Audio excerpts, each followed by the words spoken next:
Salut à tous, bienvenue dans un nouvel épisode de Mission SEO. Salut Romain.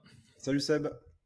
Et aujourd'hui, on va parler de la Google Search Console, qui est un super outil gratuit, souvent sous-estimé parce qu'il peut nous permettre de faire plein de choses. Voilà, donc on va espérer qu'on va avoir assez du temps du podcast pour tout vous dire. On va aussi vous partager l'écran pour que ce soit beaucoup plus concret pour vous. Voilà. J'introduirai juste quand même sur la Google Search Console quand même avant de démarrer et de mettre les mains dans le cambouis sur l'outil que j'ai encore la surprise chez certains clients de voir que la Google Search Console n'est pas intégrée. C'est Donc vrai, moi aussi. c'est un truc de fou quand même. Donc c'est un outil quand même Google. Donc là, on est à la source de la source. On peut pas être plus proche de Google avec cet outil-là au niveau des données qu'il peut nous fournir.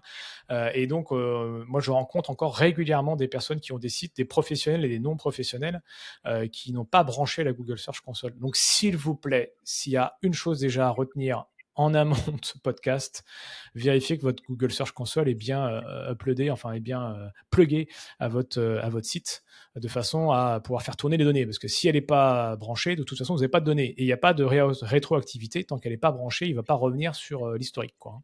Donc brancher. Donc premier conseil, voilà, qu'on n'avait pas noté, mais qui est super important, branchez votre Google Search Console sur votre site. Et alors, j'ajouterais à ça pour le coup, parce que je viens d'y penser, la brancher c'est bien, et bien la paramétrer c'est mieux. Oui, mais bien Parce sûr. que là, j'ai eu le cas récemment là, avec un client. En fait, ils sont intervenus sur le site, alors ils ont changé d'hébergeur, ils ont fait quelques manips sur le site, et quand on regarde la Search Console derrière, on s'aperçoit que au global, donc sur le NDD, donc sur le nom de domaine du site, la courbe qui recense toutes les pages et tout le trafic sur le site de toutes les pages agglomérées, c'est OK. On voit qu'il y a une progression et c'est logique, c'est OK, tout va bien. Par contre, quand je vais dans le détail et que je vais URL par URL pour aller checker le trafic et voir comment ça réagit, il y a une date à un moment donné, c'est quand ils ont fait ces manips-là, où le trafic semble tomber, chuter, et il n'y a plus aucune data qui remonte. Et en fait, ce qu'ils ont fait, c'est qu'il y a eu un problème de paramétrage entre le www et le non www. En fait, ils ont changé le paramétrage entre-temps quand ils ont fait leur changement d'hébergeur. Je ne sais pas comment ils se sont débrouillés. Enfin, c'est un truc assez fou. Ce qui fait que la data, elle remonte plus correctement dans la GSC. Donc la data sur tout le NDD, toutes les pages agglomérées, ça remonte. Mais quand on va dans le détail, ça ne remonte plus. Donc bien veiller aussi à bien paramétrer la Search Console. Ouais, super important. Et donc justement à ce titre-là, je vous ai préparé un petit e-book qui va vous permettre de paramétrer, de comprendre comment fonctionne la Google Search Console. Donc on vous mettra les éléments dans les descriptions juste en dessous de la vidéo ou du podcast. Mais si voilà, il est à disposition, c'est gratuit, ça vous permet d'avoir déjà une belle vision et ça vous permet d'aller encore beaucoup plus loin que ce qu'on va vous délivrer là sur les 30-40 minutes du podcast. Premier sujet sur la Google Search Console qui est hyper important. Alors, on ne va pas vous présenter toute la console parce qu'elle elle est pleine de données, il y a plein de choses à faire. Mais la première chose importante qu'on peut aller voir sur la Google Search Console, c'est la partie indexation. Et ça, c'est hyper, hyper important. Alors, je vais vous partager l'écran. Hop. Tac. Alors, j'ai pris un site qui m'appartient et qui est un site test. Donc vous verrez que le site est bien pourri si vous allez le voir. Et je suis certain que vous allez le voir. C'est pas voilà. Mais l'idée c'était de vous partager en fait surtout la Google Search Console et pas le site en tant que tel. Voilà. Donc quand Ouais, on arrive sur la tu me Google disais, Search Console, oui. excuse-moi, Seb, juste, tu me disais, celui-là, il est en soins palliatifs, hein, c'est ça, Ah oui, oui, là, il est en mort. Oui, déjà, il est en mort cérébrale, ça c'est sûr. Donc, je crois que je vais débrancher les perfusions, ça devrait pas tarder. Hein. Donc, c'était un site test, hein, donc voilà, il y a rien. Faut pas aller regarder ce qu'il y a dessus parce que c'est vraiment pas propre. Voilà. Donc, l'indexation, ça c'est hyper important. Donc, le premier tips qu'on peut vous donner, c'est d'aller vérifier vos pages indexées.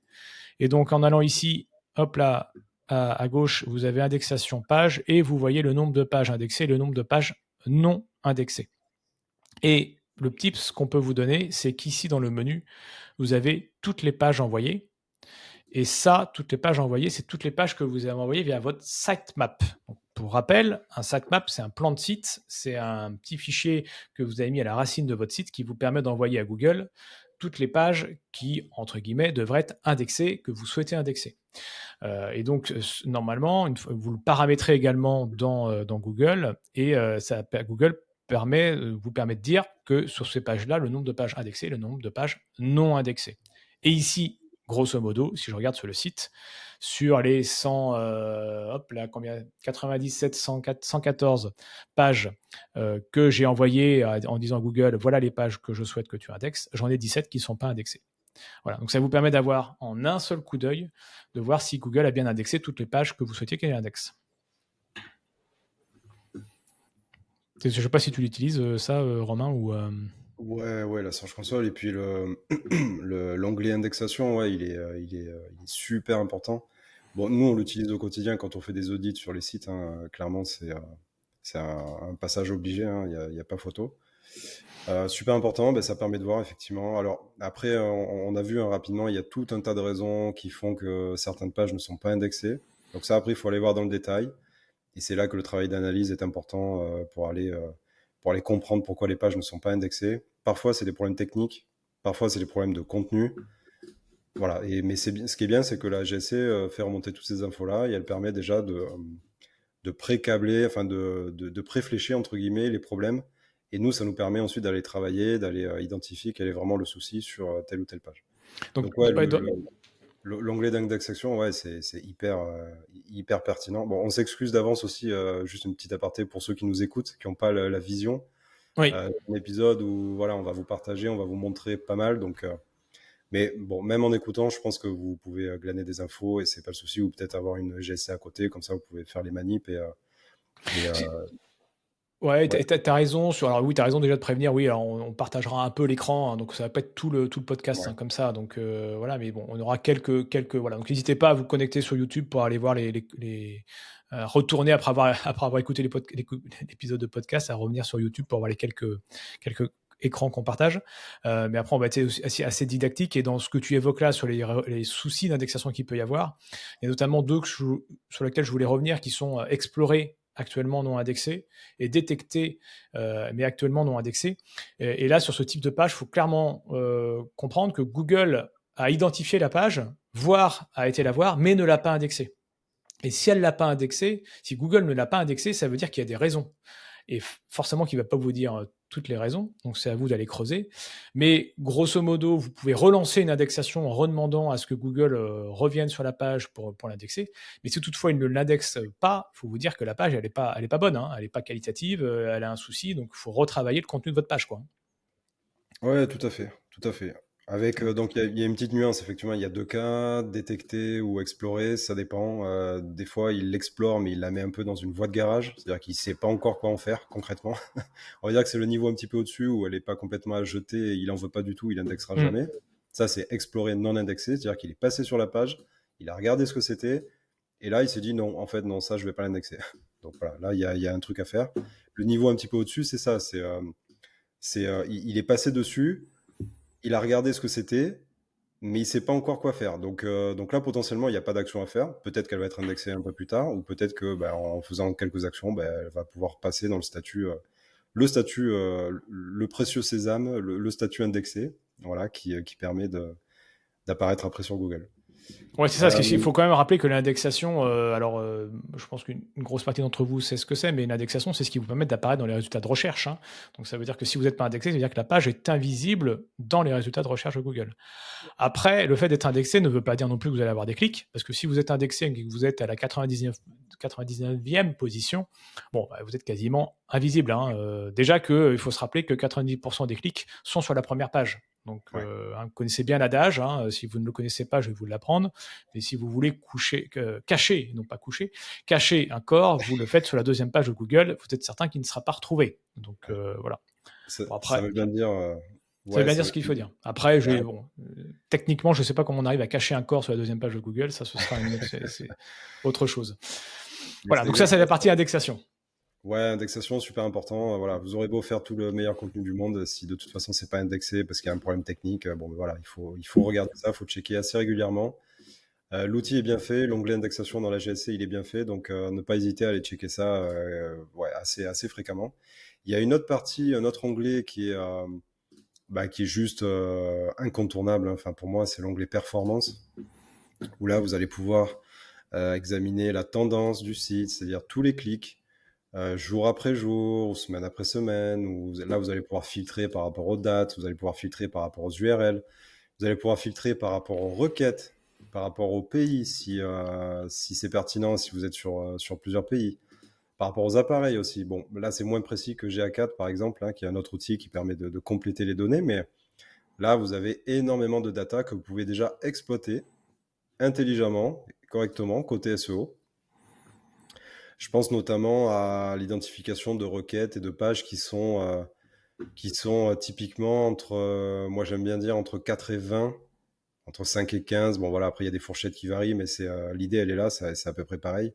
C'est des contenus, des pages. Si vous avez une page qui est classée entre la 4e et la 20e position moyenne sur tous les mots-clés qu'elle va ranker, sur laquelle elle va ranker, vous dites que c'est une page qui est aux portes du top 3. Le top 3, c'est quoi? C'est le sésame en SEO. C'est-à-dire que tout le monde va être dans le top 3, puisque c'est là que la majorité, l'essentiel des clics se font. Ça doit être entre 75 et 80% des clics, c'est sur le top 3 d'une page. Donc le but du jeu, c'est d'aller choper ce top 3. Si vous êtes entre top 4 et top 20, il y a une bonne et une mauvaise nouvelle. La mauvaise, c'est que vous n'êtes pas dans le top 3. La bonne, c'est que vous n'êtes pas loin. Donc en fait, Google est déjà passé sur votre page. Il vous a classé très proche du top 3. Il vous connaît bien, il connaît la page. Il a estimé qu'elle était pertinente au regard du contenu et de tout ce qu'il y avait dessus. Mais qu'il manque un petit quelque chose pour passer et pour aller battre la concurrence et passer dans le top 3. Donc, nous, on aime bien ces pages-là à côté SEO. On aime bien ces pages-là parce que ça nous permet, à moindre effort, d'avoir des résultats assez rapidement sur des activités, sur des sites. C'est assez visible assez rapidement. En tout cas, je sais pas comment tu fonctionnes, Seb, mais je pense que c'est à peu près pareil. Moi, quand j'audite un site et que je vois qu'il y a un certain nombre de pages qui sont compris entre ces positions-là, c'est là que je vais attaquer. En fait, quand j'ai des articles à réoptimiser ou j'ai des pages à réoptimiser, c'est celle-ci que je vais attaquer en premier. Ouais, tout à fait. Encore Oui, une c'est fois, clair que oui, c'est des opportunités immenses, hein. ouais, on revient, on en a parlé sur d'autres épisodes précédents. Le Pareto, pareil, le Pareto en SEO, c'est hyper important. La règle du 80-20, on cherche les actions avec le minimum d'efforts et de ressources possibles, avec un gain substantiel derrière et le plus gros gain possible. Donc là, typiquement, ces pages-là, elles rentrent parfaitement dans le Pareto. Plutôt que d'aller attaquer des pages qui sont en 50, 60 ou 80e position moyenne, il faut d'abord attaquer celle-ci. Vous allez avoir des effets qui sont rapides, que vous allez voir, ouais, qui sont visibles, rapides, avec un moindre d'effort, parce que elles sont déjà bien classées, elles sont aux portes du top 3, donc potentiellement, il y a un tout petit effort à faire. Ça peut être du netlinking, parce que la concurrence, vous apercevez que les top 3, bah, ils ont des liens, donc il va falloir faire du netlinking, pas le choix, parce que vous avez vous avez un contenu qui est assez similaire, enfin en termes de qualité, c'est très semblable avec le top 3, donc c'est pas là que vous allez faire la différence, mais par contre, il y a du netlinking. Ok, ben là, ça va être du netlinking. Ou alors, où il vous manque peut-être des micro-intentions de recherche que vous n'avez pas développées dans votre contenu, qui ont été développées dans les 3 premiers. Ok, eh ben, je les intègre dans mon Tu peux contenu. juste rappeler ce que c'est qu'une micro-intention de recherche? Micro-intentions de recherche, ça va être on reste sur l'intention de recherche principale, mais on va aller adresser des micro-besoins, des micro-questions en relation avec cette intention qui est principale sur la page. Ça va permettre d'étendre un peu le sujet sur le mot-clé principal, entre guillemets. Même si une page web, elle rank sur plein de mots-clés. Bon, il y a toujours un mot-clé principal qui se dégage, mais ouais, l'idée, c'est ça, c'est d'aller adresser des sujets qui sont vraiment connexes à la page pour aller répondre au mieux, en fait, au global, après, proportionnellement à l'intention utilisateur qui est centrale.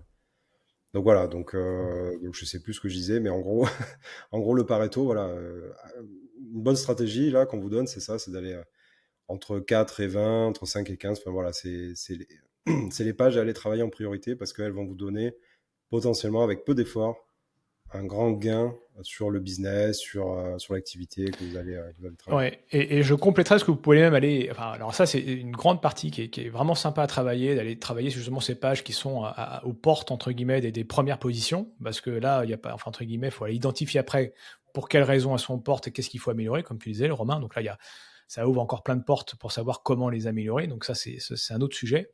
Mais par contre, la Google Search Console vous permet d'aller identifier ce type de page. Et je dirais même, après, vous avez également la possibilité d'aller identifier les pages qui ont perdu du trafic, qui ont perdu du clic et des impressions. Et donc là, grâce à un outil de comparaison qu'il y a sur la Google Search Console, vous allez pouvoir comparer, alors soit des 3 derniers mois par rapport aux 3 mois précédents, soit par rapport à l'année précédente. Hein. Donc, faites attention en fonction des domaines dans lesquels vous travaillez aux effets de saisonnalité. Voilà, hein, donc de bien comparer ce qui est comparable.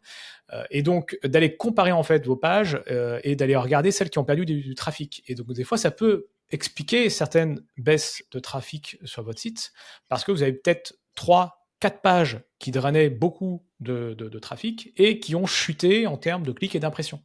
Et donc, ça veut dire que c'est ces 3, 4 pages-là qu'il va falloir travailler. Parce que je vous rappelle que quand vous sur un site, parfois vous avez un nombre de pages qui n'est pas si significatif que ça, qui va drainer une grosse partie de votre trafic, quoi. Et donc, il suffit parfois qu'une de ces pages vienne chuter en termes de position, et parfois elle va passer, par exemple, de la 6e position à la 11e.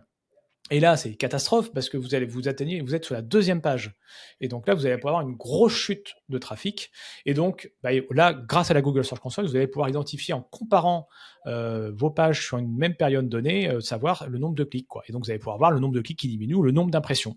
Et donc là, magie, vous savez que c'est cette page-là qu'il faut travailler. Alors par contre, là, vous n'aurez pas de baguette magique derrière pour dire hop là, je vais là. Mais par contre, il faut l'améliorer. Voilà. Donc il faut l'améliorer, il faut aller voir ce qui se passe sur la concurrence, aller voir ce qui manque éventuellement pour retravailler la page. Ça, c'était la première chose qui était sur l'indexation. Donc, c'est pareil, hein, on pourra en faire. Il y a beaucoup d'éléments à donner. Mais en tout cas, là, grâce à la Google Search Console, vous pouvez aller voir comment est votre indexation et éventuellement avoir des premières pistes de travail. Analyser la performance, ça c'était le 2e sujet. 3e sujet, les pages cannibales. Donc là, ouais, vas-y Romain, je te laisse. Ouais, les pages cannibales, pareil, la GSC, c'est un super outil pour ça. Ça vous permet de voir si vous avez des requêtes qui se cannibalisent, et donc des pages qui se cannibalisent par effet ricochet. Si par exemple vous apercevez que vous avez mettons, on prend une requête, vous avez une requête qui apparaît souvent sur vos pages, et vous apercevez qu'en fait, elle est adressée, elle est traitée par 2 pages différentes, ou par plusieurs pages différentes. C'est-à-dire que la même requête apparaît sur plusieurs pages de votre site.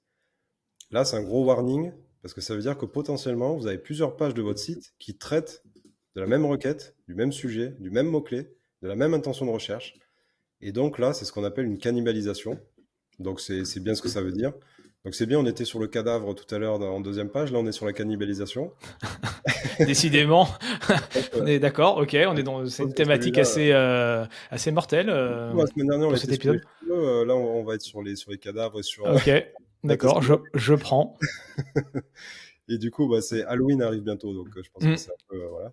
Mais du coup, voilà, c'est ça. Donc c'est des pages cannibales qui potentiellement se cannibalisent entre elles sur le trafic. Ce qui fait que, au lieu d'avoir une page très forte qui traite une intention, un mot-clé, et qui potentiellement pourrait être classée dans le top 3, parce qu'elle est unique et il n'y a que celle-ci qui traite cette requête en particulier, vous en avez 2, 3, 4, 5 qui traitent la même requête, et qui du coup se bouffent un peu le trafic entre elles, et donc elles sont toutes placées entre, on va dire, 6, 7, il y en a une qui est 9, 10, l'autre elle est 15, l'autre elle est 20. Donc en fait, elles se cannibalisent comme ça le trafic, ce qui empêche une de toutes ces URL de pouvoir performer et de traiter toute seule l'intention de recherche et de pouvoir aller drainer beaucoup plus de trafic si elle est toute seule que si la requête ou l'intention est traitée sur plein de pages similaires en fait, qui traitent la même chose. Et ça, alors là, je vais vous prendre une image parce que j'ai fait un coaching cette semaine et ça m'est venu comme ça, et, parce qu'on en parlait avec une coachée. Et imaginez des arbres dans une forêt. En fait, les arbres se font la compétition pour la lumière. Donc en fait, si vous avez 2 arbres qui sont trop proches l'un de l'autre et qui se font la compétition pour grandir, pour absorber un maximum de lumière, les 2 trop proches vont grandir, mais ils vont avoir à terme une taille moyenne. Vous coupez un arbre, l'autre va profiter de la lumière de l'arbre qui a disparu et va grandir et va aller beaucoup plus haut que s'il était encore tous les 2 côte à côte, en s'attrapant la lumière comme ça l'un l'autre. Vous voyez, c'est un peu l'image en fait. Donc là, l'idée, quand on identifie ça, qu'il y a une requête qui est parasite, enfin, qui est pas parasite, mais qui est cannibalisée sur plusieurs URL, c'est d'aller en prendre une, celle qui, classiquement, on prend celle qui est la mieux classée, parce qu'on estime que c'est celle qui traite un peu mieux l'intention utilisateur que les autres. On garde celle-ci. Potentiellement, on peut l'améliorer avec les autres. On peut se servir des autres parce que si on a traité une micro-intention justement ailleurs sur une autre page, eh ben, on peut la rajouter à cette page-là, ce qui fait qu'on va la enrichir. On va la réoptimiser. C'est pas plus mal. Côté Google, ça sera de toute façon bien vu.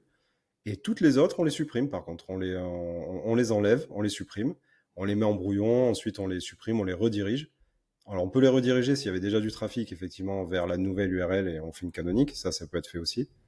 S'il y avait peu de trafic et si c'était assez anecdotique, on peut les supprimer tout de suite. Enfin, c'est pas, il y a peu d'enjeux. Et voilà, l'idée, c'est ça, c'est d'aller conserver une seule page qui traite une seule requête, un seul mot-clé principal, une seule intention de recherche. Ouais, juste vigilant, si on supprime une page, un article de blog ou une page quelle que soit, il y a deux choses à regarder principalement. C'est d'abord, le maillage interne forcément pour voir s'il n'y a pas d'autres pages qui pointent vers cette page-là et modifient en interne de façon à ce que voilà. Et si vous supprimez la page, bien vérifier aussi si vous avez des backlinks, enfin des liens qui pointent de sites externes, parce que là, ça vous envoie de la puissance. Et donc là, il faut faire une redirection vers la page la plus proche sémantiquement. Donc là, comme dit Romain, généralement, elles sont assez proches, donc vers la page que vous conservez, de façon à conserver un peu de la puissance et éviter de couper. Alors là, vous coupez une branche carrément, puisque tu vas prendre Ouais, pour couper beaucoup, la ouais. branche sur laquelle vous êtes assise. Voilà. On a changé de la partie mortuaire à la partie forêt. C'est plus respirable. Je Ouais, préfère. c'est plus inspirable. En effet. Quatrième bonne pratique, ou en tout cas quatrième conseil qu'on peut avoir sur la Google Search Console, c'est d'identifier des mots-clés. Ce qui est génial sur la Google Search Console, c'est qu'en bas, là tout à l'heure, comme je vous le montrais, vous avez toutes les requêtes de votre site. Et donc, vous avez plein de mots-clés. Et là, l'avantage par rapport aux outils que vous connaissez, vous utilisez, SEMrush, Ahref, Alloscan, un petit coucou à l'équipe qui est française, tous ces mots-clés-là, tous ces outils, en fait, ont parfois des effets de latence, ne sont pas en direct. Il y a toujours un phénomène qui fait qu'on n'est pas en direct avec Google. Là, et ni avec les utilisateurs. Là, vous avez les mots-clés qui sont tapés directement et qui font que pas votre fils, mais votre fiche, votre site, je vais y arriver, s'affiche dans les résultats de Google. Et donc, vous savez exactement ce que tapent les personnes qui vous trouvent. Donc, c'est génial. Donc ça peut avoir plusieurs avantages. Le premier, ça va pouvoir peut-être, pour améliorer votre page, aller chercher des expressions, des mots-clés que vous n'aviez pas intégrés dans les pages qui étaient visées. Donc voilà, vous allez pouvoir enrichir votre champ sémantique. Et la deuxième, c'est parfois, ce sont des mots-clés sur lesquels vos pages ne sont positionnées, mais que très lointains, parce qu'en fait, ça aborde un autre sujet, un autre domaine, et ça va vous permettre de créer des pages sur ce sujet-là lorsque c'est judicieux. Voilà. Donc, je vous rappelle que pour éviter ce qu'on évoquait juste avant sur les pages cannibales, vous avez des outils comme des comparateurs de SERP, voilà, comme celui de TOT qui est gratuit. Donc vous pouvez aller voir TOT, T-H-O-T, comparateur de SERP, et en fait ça vous permet d'aller voir sur deux mots-clés ou deux expressions, est-ce qu'il faut créer une ou deux pages, parce qu'il compare les résultats de recherche, et s'il y a des résultats de recherche qui sont identiques, ça veut dire qu'il faut créer qu'une seule page. Si c'est différent, il faut en créer plusieurs. Voilà. Donc, mais n'hésitez pas à les comparer en fait les mots-clés après pour savoir ce qu'il faut créer réellement. Mais par contre, il y a une richesse au niveau des mots-clés qui est énorme dans la Google Search Console. Donc, faut pas l'oublier comme source de mots-clés potentiels.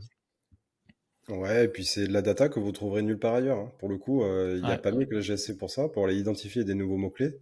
Effectivement, comme tu disais, Seb, ça peut être des mots-clés qui sont classés 80, 90 sur une page donnée. Mais par défaut, Google a fléché cette URL-là, qui n'est pas forcément la plus pertinente. Donc, il a quand même fléché ces mots-clés-là en les mettant en 80e position. Donc, ça veut dire qu'il y a potentiellement quelque chose. Surtout si vous voyez qu'il y a beaucoup d'impressions. Si c'est des mots-clés qui font très peu de trafic, logique parce qu'ils sont en 80e position, mais qui font énormément d'impressions, quand même, bah, ça veut dire que potentiellement, ils apparaissent souvent quand même sur la SERP. Alors, pour le coup, ils ne seront pas 80e parce que personne ne va dans la, dans la 8e page. Et potentiellement, si vous avez un énorme delta sur des mots-clés entre le nombre d'impressions et le taux de clic effectif et la position moyenne, voilà, tout ça, ça va pondérer entre ces trois facteurs. Bah, potentiellement, et ouais, effectivement, il y a des sujets à les traiter, à les adresser. et notamment enfin, on voit souvent le cas sur des sujets un peu trendy, sur des nouvelles choses qui arrivent, sur voilà, des nouvelles URL, des nouveaux produits et tout ça. Ça se voit assez facilement sur la GSC. C'est de la data qui n'est pas encore dans les outils type SEMrush, Ahref. Donc là, c'est de l'or en barre en fait. Si vous êtes les premiers à vous positionner, potentiellement, ça peut être vraiment magique. Et ça, ben, le bon moyen de les identifier, c'est sur la Search Console. Ouais, ce que juste pour rappel quand même que les mots-clés, c'est pas parce que le volume est à zéro qu'il est pas intéressant, hein. Comme tu dis, des mots-clés qui sont très récents, n'ont pas forcément de volume, voire sont pas dans les outils. Et donc là, la Google Search Console vient justement Ouais, combler mais ce. Ouais, ouais, tout à c'est. fait. Il y a un autre onglet hein, qui est hyper pertinent sur la Search Console, qui est un peu caché maintenant, c'est-à-dire qu'ils le mettent un peu en bas, ils le mettent moins en évidence qu'avant. C'est tout ce qui concerne les liens. Et là, c'est super pertinent là aussi. Alors, je mettrai un petit bémol là-dessus aussi, parce qu'on s'aperçoit quand même que ça change beaucoup. Et alors, juste pour présenter ce que vous allez trouver dans cet onglet, il y a notamment les backlinks. En fait, vous allez avoir les domaines référents, les backlinks, qui arrivent sur votre site et qui sont effectivement suivis par Google. Donc là aussi, c'est hyper précieux. Et là, on a de la data qui est beaucoup plus précise que, pareil, ce que vous allez retrouver sur SEMrush et Ahref, qui utilisent des métriques et qui crawlent le web comme ils peuvent, mais qui n'auront jamais, a priori, la même, enfin, la vision la plus aussi intégrale que Google. Donc là, Google vous met les liens externes, voilà. Donc là, on voit, c'est hyper pertinent. Donc là, vous savez quels sont les liens, les backlinks qui sont effectivement suivis par Google et qui pointent vers vos pages. Donc ça, c'est hyper pertinent. On l'utilise peu souvent cet onglet, mais pour le coup, enfin, c'est hyper précis. Alors, le petit bémol que je mettais tout à l'heure, c'est que c'est pas toujours hyper précis. Il faut bien comprendre que Google met à disposition une Search Console a peu d'intérêt à le faire finalement. Elle existe encore, hein, c'est bien, donc il faut en profiter. Comme on vous dit depuis le départ, il y a énormément de données qu'on peut aller trouver dedans et qui sont hyper pertinentes pour aller travailler son SEO. En soi, la GSC, il faut savoir qu'elle évolue tous les ans. Il y a des features qui disparaissent, qui sont réaménagées. On est plus dans cette tendance-là où en fait, ils suppriment peu à peu des datas qui étaient accessibles autrefois sur la GSC. Enfin pour le coup, sur les liens, je pense que ça existe encore. Je suis pas sûr que dans les années qui viennent, ça existe encore parce que clairement, il y a sur le netlinking, il y a beaucoup de débats, hein, Seb. Enfin, tu sais, hein, Ouais. dans le SEO, dès qu'on parle de netlinking, il y a les pour, il y a les contre, il y a même les partisans de netlinking bio, c'est-à-dire qu'on n'en fait pas et puis on attend que ça pousse tout seul. Enfin, bon, Mm. voilà. Il y a plusieurs mouvances, on va dire, dans le netlinking et dans le SEO. Mais voilà, enfin, tout ça pour dire que la GSC, elle évolue. Pour l'instant, il y a beaucoup de data, notamment les liens, c'est super pertinent, notamment sur les backlinks. On peut voir aussi le maillage interne. Donc ça, c'est bien aussi. Ça permet de relever éventuellement des aberrations sur le maillage interne, des pages qui recevraient beaucoup trop de liens par rapport à ce qu'elles devraient recevoir, ou inversement, des pages qui reçoivent pas assez de liens. On peut le voir assez rapidement. Mais voilà, juste avec cette petite précaution que c'est pas tout à fait aussi précis que ça devrait l'être. Moi, perso, pour voir plein de GSC différentes sur des clients et des prestats, je m'aperçois que ça change souvent d'un mois sur l'autre. Quand ils font une mage, certains liens disparaissent de la GSC, des backlinks, d'autres réapparaissent. Moi, j'ai un site en particulier où en fait, ça fait que ça monte, ça descend. Un coup, il m'en trouve 1000, un coup, il m'en trouve 500, un coup, il m'en réaffiche 400. Enfin, c'est jamais très, très clair. Pourtant, je sais que ça n'a pas d'impact sur le site, donc je pense que les liens sont toujours suivis. Mais en fait, l'affichage, ce qu'affiche Google dans la GSC, dans cet onglet des liens, c'est pas parfait. Dites-vous que c'est pas parfait. Voilà, c'est Ah, de mieux toute que ça façon, ne l'est. là, ouais, je te rejoins sur le fait de toute façon, c'est pas parfait parce que la Google Search Console, en fait, ne délivre pas l'intégralité des données qu'elle a, puisque de toute façon, si par exemple vous exportez l'ensemble des requêtes, par exemple, vous verrez, je crois que ça s'arrête à 1000. Donc vous voyez bien que voilà, et même sur vos pages et tout, vous verrez que vous serez limité. Alors il y a des moyens après de le contourner par des API ou des choses comme ça qui vous permettent d'avoir l'intégralité des données. Y Mais en tout compris cas, si vous pour le coup, ouais. Si on passe par les API, on voilà, retrouve des datas qu'on ne retrouve pas dans la GSC, tout à effectivement. Ouais, fait. t'as raison Voilà. de le Donc préciser, ouais. voilà. Mais par contre, c'est vrai que si vous n'utilisez pas d'API et que vous êtes en direct avec Google Search Console, vous serez de toute façon limité dans les données. Voilà. Donc j'évoquerai juste, alors je vais juste revenir très rapidement sur les opportunités de mots-clés. Donc là, je ne vais pas vous faire un cours là-dessus, mais vous avez les regex qui sont très importantes et qui sont très sympas à utiliser dans le cadre de la Google Search Console. Donc je rappelle que les regex, en fait, c'est Regular Expression, encore un truc anglais en SEO. Et en fait, ça vous permet d'affiner vos recherches de mots-clés. Et donc là, vous tapez regex, R-E-G-E-X sur Google Search Console, regex Google Search Console, et vous avez plein d'exemples sur des sites qui vous permettent en fait d'extraire des mots-clés très précis. Exemple, si vous voulez avoir toutes les questions, eh ben, vous allez avoir un regex spécial, vous allez rentrer un code en fait dans la Google Search Console et ça va vous sortir tous les mots-clés avec des questions, quoi, qui, quel, voilà, et ça vous permet de sortir ça. Vous pouvez avoir des regex sur des marques, sur des couleurs, sur des requêtes transactionnelles avec des codes promo, achat, pas cher, voilà, les regex sur un seul mot, sur des mots avec des chiffres, enfin bon, vous en avez des tonnes et des tonnes, donc on va pas vous faire une liste exhaustive de ça. Tout ça pour vous dire que c'est juste que vous pouvez en fait affiner votre recherche de mots-clés par rapport à ce que je vous disais tout à l'heure. Voilà, je ferme la parenthèse pour en ouvrir une autre. Parce que on est quasiment à 10 minutes de la fin du podcast et on vous a pas parlé de notre partenaire WebMyDay qui nous accompagne depuis le début sur Mission SEO. Donc, on voulait à nouveau les remercier, comme on le fait à chaque fois, et surtout vous dire que si vous avez besoin de formation sur le SEO, le copywriting, le web marketing en général, et le SEO principalement, parce qu'on en parle là. Donc, si vous êtes intéressé par le SEO, allez voir leur formation, elle est super bien faite. Et l'avantage en fait de la formation de WebMyDay, c'est que vous êtes accompagné en plus par un formateur tout au long de la formation. Donc vous n'êtes pas juste devant vos vidéos à regarder et à tenter de comprendre ce qui se passe. Donc voilà, donc allez-y. Et en plus avec le code Mission SEO, vous avez une réduction, donc ça vous permet d'avoir une formation à moindre coût. Voilà, donc c'est super qualitatif et on les remercie encore pour nous accompagner sur ce podcast. Voilà, je ferme la deuxième parenthèse. J'ouvre des parenthèses et après je les ferme pour être certain qu'on a bien saisi le sujet. Voilà.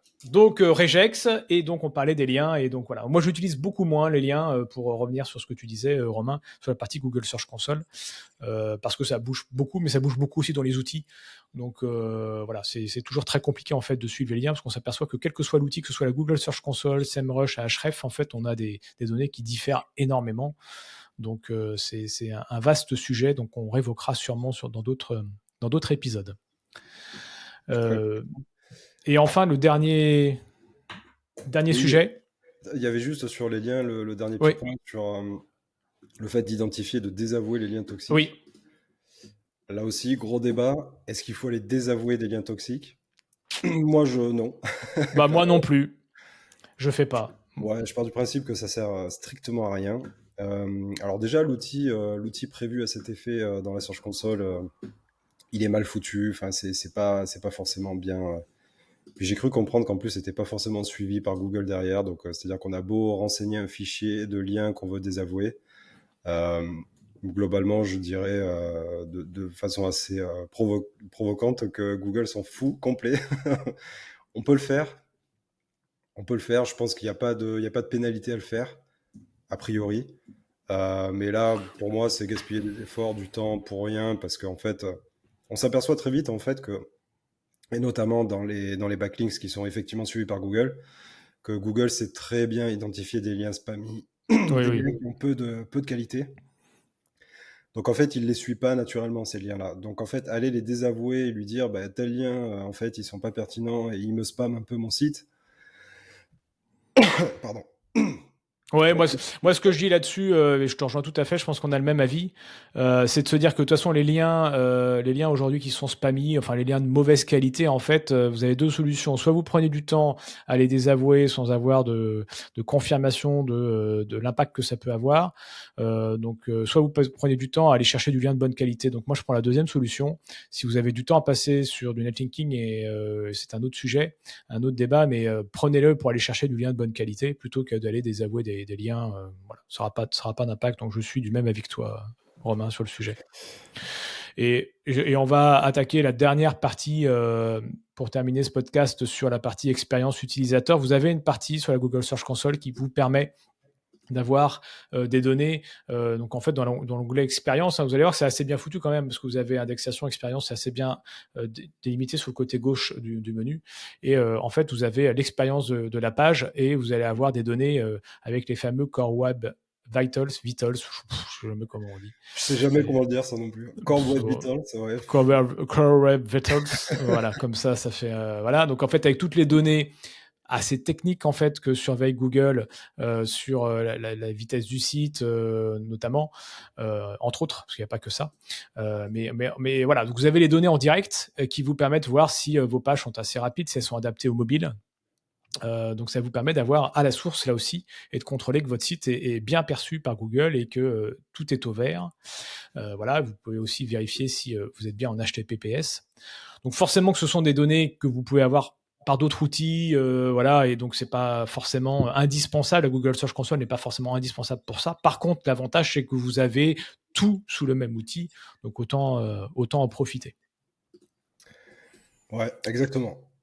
Je sais pas si tu avais d'autres choses à rajouter sur ce sujet, parce que j'ai Bah écoute, non, je crois qu'on a fait un tour assez complet de l'outil, donc Bon, l'idée, c'était pas de vous donner tout ce qui est possible avec la Google Search Console. Je pense que le message qu'il faut retenir de ça, c'est un, oubliez pas de la plugger et de bien la paramétrer. Et donc pour ça, vous avez le guide que j'ai écrit, voilà, et qui est encore en train d'évoluer. Mais n'hésitez pas à me le demander, on vous mettra toutes les infos dans les commentaires, dans la description.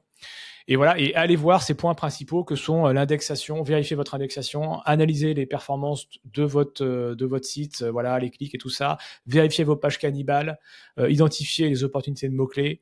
Vous pouvez aller voir vos liens, vous pouvez aller voir l'expérience utilisateur. Voilà, vous avez déjà, en gros, allez, on en est combien? 2, 4, 6, c'est les 6 points essentiels que vous pouvez voir avec la Google Search Console. Vous en avez plein d'autres. Si vous avez des questions, quoi que ce soit, commentaires, voilà. On vous l'a pas dit pendant l'épisode parce qu'on voulait vous réserver pour la fin, mais voilà, continuez à nous soutenir. On sait que vous êtes de plus en plus nombreux à nous suivre, donc voilà, continuez, envoyez-nous des étoiles sur Spotify, Apple Podcast, toutes les plateformes, la plateforme en tout cas par laquelle vous nous écoutez, YouTube, un petit pouce en l'air. Commentez, posez-nous des questions parce que ça nous permet aussi de soutenir le podcast et de le rendre visible. Et donc, nous aussi de confirmer que ce qu'on vous délivre ici, ça a de la valeur pour vous, que on vous apprend des choses. En tout cas, c'est notre objectif, c'est de vulgariser le SEO. Donc encore merci à tous. Voilà, Romain, le mot de la fin. ouais, bah, non, non, mais les retours sont super motivants, c'est super positif et tout, donc nous, ça nous motive à continuer, donc n'hésitez pas. Surtout, voilà, à liker tout ça, ça nous aide aussi évidemment sur la visibilité du podcast, hein, on va pas se le cacher. Et on Et fait pas voilà, du SEO pour rien. non. En tout cas, voilà, ben, merci à tous et puis à un autre épisode. Allez, à la semaine prochaine pour un nouvel épisode de Mission SEO. Salut, ciao. Ciao.